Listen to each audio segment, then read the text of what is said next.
So, will China actually try to attack or take Taiwan back to the motherland?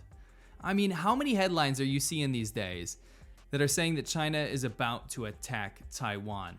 Military is on high alert. Whether it's American media or whatever, Chinese media, is it true or is this all bluster? I'll speak from personal experience because I've lived in China for over 10 years and I also lived in Taiwan. First of all, what is Taiwan? Well, Taiwan is an island off of the coast of China that China claims to be its own. The former government of China ran away to Taiwan to re-establish themselves after suffering defeat to the communists during the Civil War from 1927 to 1949. Now, in the process of re-establishing themselves and potentially taking back mainland China, they eventually became a robust, vibrant, and independent democracy, completely separate from mainland China. Although Taiwan retains much of China's culture that was lost under communism, it now has its own identity, economy, currency, democratically elected government, army, navy, air force, and it's not only an independent country, but it's also a free country. In fact, it's one of the freest countries in the entire world. When I lived in Taiwan, I would say that there are a lot of elements to Taiwan's democracy that I'm actually jealous of, in the US. Yet China keeps harping on about how Taiwan rightfully belongs to mainland China, and they will do anything to take it back. I mean, the propaganda goes back a long time, since Chairman Mao's era. They keep saying, Taiwan wants to come back, we're gonna take Taiwan back to the mainland, we'll properly reunify China. If you've been told otherwise, it's just Western forces trying to pry Taiwan away from us so that they can have military bases near China. There's propaganda galore about how the majority of Taiwanese people support reunification with the mainland. It's what Chinese people learn in school, when in fact, nearly 90% of people don't support reunification under Communist Party of China. So if you ask people in Taiwan, they're very much happy to have an independent country. They don't want to be Chinese. Threat after threat, bottom line after bottom line, China, since Mao's time, has stated that it will take back Taiwan with force if necessary. And for very good reason. Hold on, don't skip past this. I would never take a brand deal if it wasn't something I use, and this one in particular is something not only do I use, but I put my name behind 100%. I don't know if you guys know this, but over 50% of Amazon's goods are actually Chinese companies.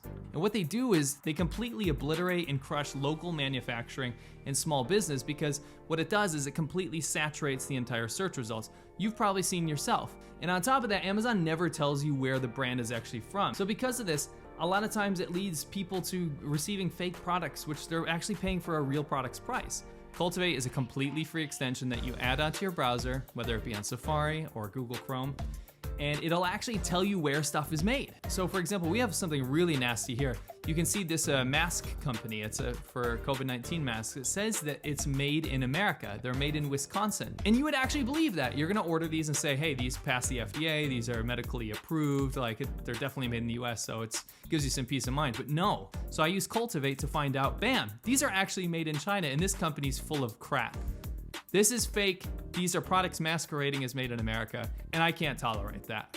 Now, the really cool thing is that when you use this extension, not only will it tell you where something is made, but most importantly, it actually gives you American-made alternatives to this product. So whether you just want Amazon to be more transparent about where their stuff is coming from, or you actively want to support a country or local-made products on Amazon, I highly recommend that you use Cultivate. It's an extension that I use every single day when I'm shopping, and the links are down below in the description. It's completely free.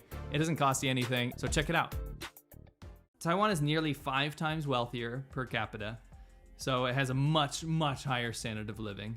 It has free universal healthcare, whereas China's healthcare system is horrific and expensive in comparison. Taiwan has preserved Chinese culture, whereas China has actually destroyed it and is trying to reclaim it back now. Taiwan has freedom of press, speech, religion, and assembly, which has created an altruistic, balanced, and fair society. Whereas China continues to fall into being one of the most oppressive and least free countries in the world, and it's only getting worse. So imagine that you're this massive tyrant of a country, China, and you see that this little island is exactly what you could have been. The Communist Party hates Taiwan because it's a concrete example that China does not need an oppressive dictatorship. It does not need authoritarianism. It does not need the facade of socialism with Chinese characteristics. They need to justify invasion to make Taiwan and its ideals go away. It flies in the face of everything the CCP uses to legitimize themselves. The thing is, the US swore to intervene if China tried to do that. So, no Chinese leader has had the guts to attempt an invasion. In fact, it's just been bluster and promises, I should say, empty promises, to the Chinese populace that they would in fact take back Taiwan. Taiwan also manufactures the world's chip supplies, so there is a huge incentive to keep it safe from pretty much every Western power. Year after year goes by and China strengthens its military with the help of stolen IP and fighter jet plans and all that kind of stuff that the Chinese government has managed to sneak out of Western countries, and Taiwan ups its defenses, and the dance continues. If you want to see something really half-assed and hilarious, this is the recruitment video for the People's Liberation Army Air Force. So this is the video that they show to trying to get young men in China to join the Air Force to fight Taiwan and the US and all this kind of good stuff.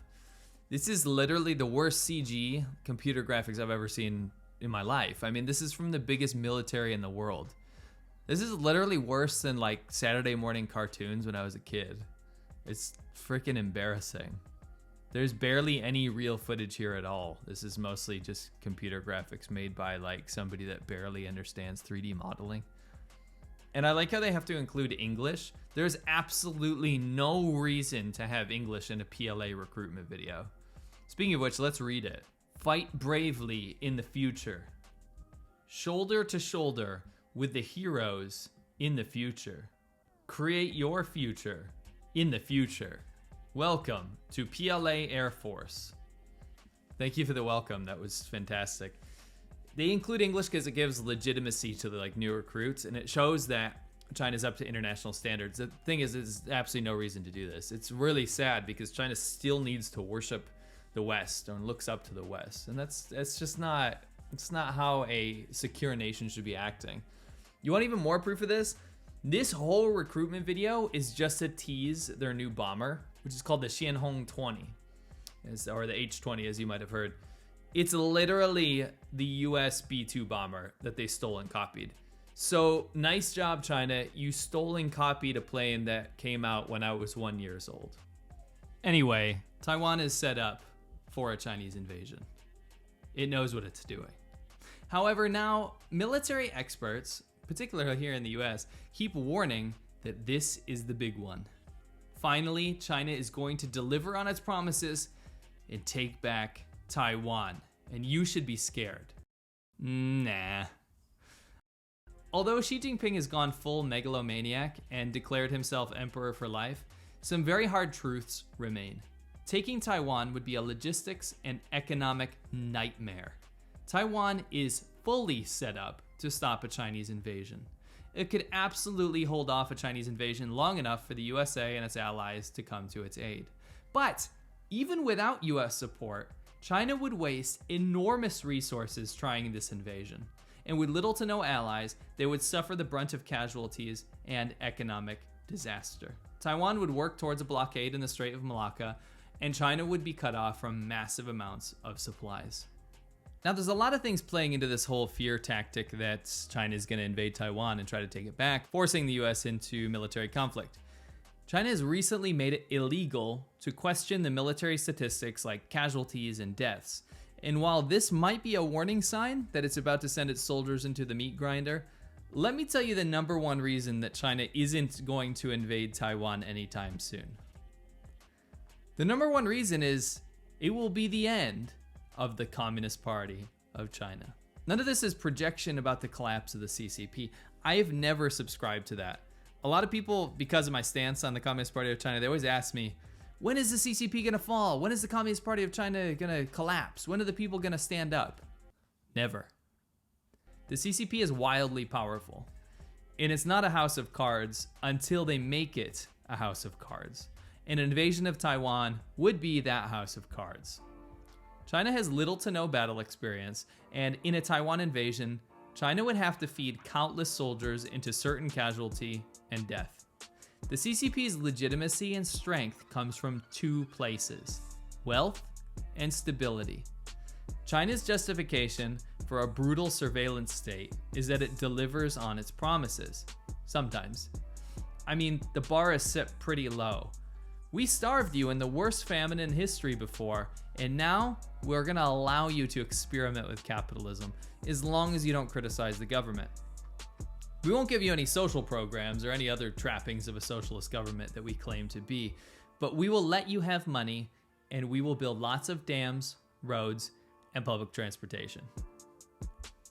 If you crush the economy with a Taiwan takeover attempt, you've removed one of the pillars of legitimacy for the Communist Party of China. The second reason is by far the biggest reason that China won't invade Taiwan, and that is stability. Since there are no social safety nets in China, paired with the fact that filial piety is such a big issue in China, and the fact that China had the one-child policy, means that the responsibility of taking care of your parents is both enormously stressful and your number one priority as your parents get older. As a son, your responsibility is even greater as you need to carry on your family name, the legacy, and you also have to take care of your wife's family. The admiration of sons and boys in general in China is insane. That's why you see such a disparity between men and women and such a high rate of abortions when baby girls are about to be born. You send a couple million single children's sons into the meat grinder, effectively cutting off families' future money supply and stopping the future legacy of your family. And let me tell you, all of that nationalism that China's been stoking is dead in the water. Yes, the Chinese populace has always been in a bit of a boiled frog situation. They've slowly rolled out brutal authoritarian measures like the social credit system, ramped up on ethnic cleansing in Western China, brought back dictator worship, removed term limits, completely destroyed relations with other countries, and destroyed Hong Kong. And it would look like it's the right time to take back Taiwan as well. I mean, you might as well. The thing is, all of these things that I've just mentioned have occurred without pushback because there hasn't been any dissent or criticism. You know why? Because it hasn't affected the average person. The oppression and surveillance has been tested, teased, and is only now being fully implemented. And it's clever too. I mean, snitches don't get stitches in China, they get rewards. Look at the snitch network they've set up to rat out fellow citizens on the internet who speak out against the government. However, an invasion of Taiwan would be insanely expensive, very bloody, and the blowback from the populace would finally begin. People in China tolerate, even support the authoritarian rule because they don't know what life was like without it. Taiwan is the example of what a democratic China could be like, and China hates that. But by and large, the populace in China is fully under control. Mark my words though, if you take a Chinese person's son and that promised GDP growth starts to slow down, that weaponized nationalism is all over. It's gonna dry up, and you're gonna have a billion angry people that, for the first time in their lives, are going to question why their government is an elite group of fake, corrupt communists that have taken everything from them. And that's why China won't invade Taiwan.